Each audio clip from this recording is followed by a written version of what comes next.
Today, we are going to talk about the Clear Graphic Override script.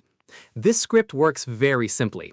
It removes all the overrides that we have applied throughout the project, so that when we print the sheets or deliver the project, there are no graphic overrides remaining.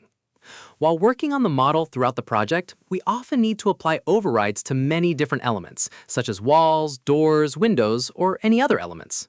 These overrides can make the modeling process easier, and they can also help us review certain elements.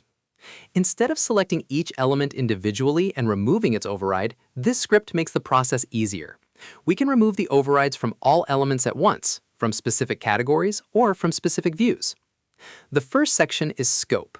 Here we have two options. The first option is Entire Project. This removes the overrides from the entire project at once. The second option is Active View Only. For example, I currently have this view open.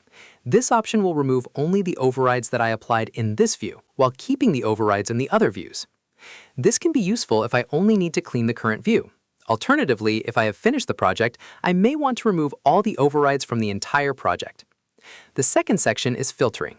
We can filter either by category or by element. First, let's choose Category.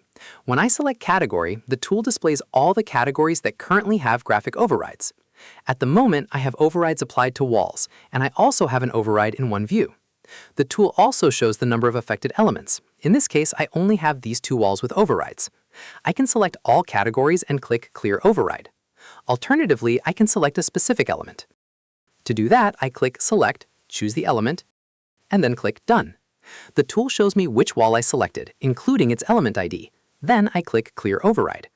I will find that the override has been removed from this wall. However, if I select Category, choose All Categories, and select both views and walls, then click Clear Override, the tool removes all the overrides from all the walls and from the affected view.